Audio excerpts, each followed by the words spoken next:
of it. The knock on my door was loud and hostile, the kind that sounded like someone was about to start a neighborhood uprising. When I opened it, I came face to face with Margaret Peaton, president of the Meadowbrook Heights Family Enrichment Council, which was really nothing more than our HOA with a fancier title. Standing next to her was her 11-year-old son, Bradley, who was sniffling dramatically as if someone had ruined his entire childhood. Margaret's face was flushed with anger as she practically yelled at me. "I demand an immediate apology. You've inflicted lasting harm on my son's emotional well-being and trampled on the core values of our community." I stared at her, honestly baffled. "I'm sorry, but what exactly did I do?" Her voice rose even higher. "You gave Tyler, my older son, a $25 Amazon gift card right in front of Bradley without giving him one too. How could you display such obvious favoritism in our neighborhood?" I was stunned. "Margaret, Tyler spent 6 hours helping me fix my roof in 90-degree heat. He earned that gift card." She flicked her hand like my words were meaningless. "That's entirely irrelevant. This community thrives on equal recognition and inclusive values. You made Bradley feel ignored and unappreciated. That's nothing short of psychological vandalism against a child." I just stared, trying to wrap my head around the absurdity. This is a suburban cul-de-sac, not some experimental commune. I gave a teenager a reward for actual labor, but she was already unlocking her phone, scrolling her contacts with a vindictive grin. "We'll see what my lawyer thinks about this emotional abuse. Let me back up and explain how I landed in this nonsense. My name is Daniel Morrison, a 42-year-old electrician who moved to Meadowbrook Heights after my divorce, hoping for peace and quiet. I picked this neighborhood because it looked orderly and calm, the perfect spot to rebuild my life without drama. I was the kind of neighbor who kept to himself, but stayed approachable. I cut my grass every Saturday morning with headphones on, waved politely to people walking dogs, and always turned down invitations to HOA cookouts and wine socials. My philosophy was simple: work hard, be decent, and yes, reward kids when they genuinely earned it through effort, not just for existing. Margaret Peaton, however, operated on an entirely different frequency.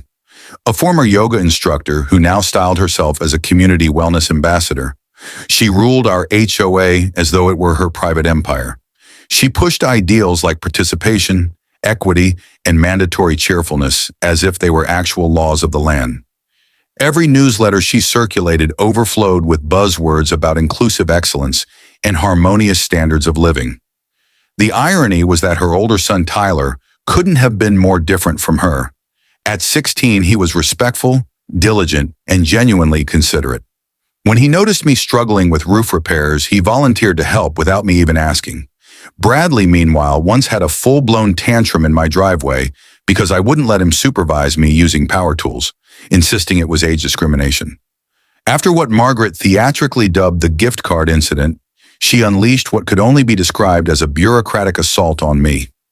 In less than 48 hours, I was slapped with an official HOA citation for, and I quote directly, favoritism. Creating an emotionally hostile environment for minors. That was the official wording, along with a $50 fine and a stern suggestion that I attend a workshop on equitable interaction with neighborhood youth. At first, I thought it had to be satire, until I noticed Margaret's purple ink signature at the bottom. But she wasn't finished.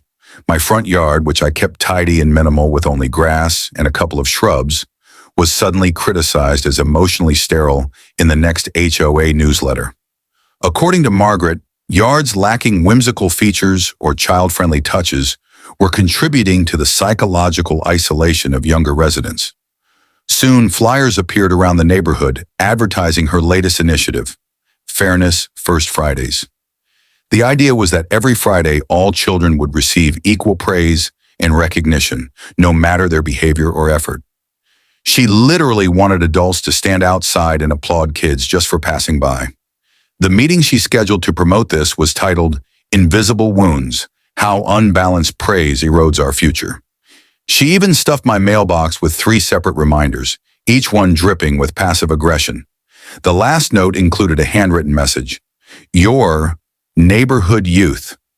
At first, I assumed it was a prank, until I noticed Margaret's purple ink signature stamped at the bottom.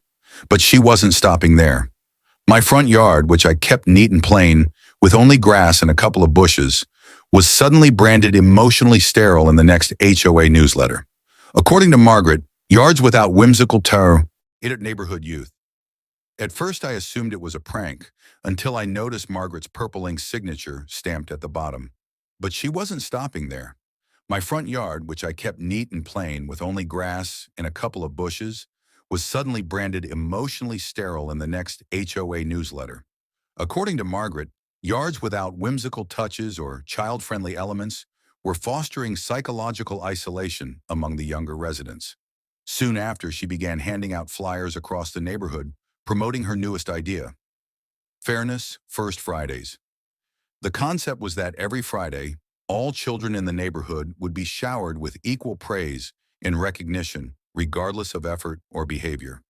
She genuinely wanted adults to stand outside and clap for kids simply walking past.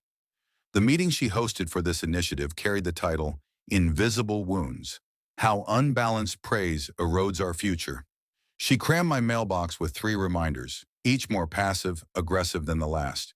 The final one carried a handwritten note: Your absence will be noted in the official records. I ignored it anyway, but my neighbor Patricia filled me in afterward. Evidently, Margaret spent 90 minutes insisting that individual rewards created micro-hierarchies that poisoned the collective childhood experience.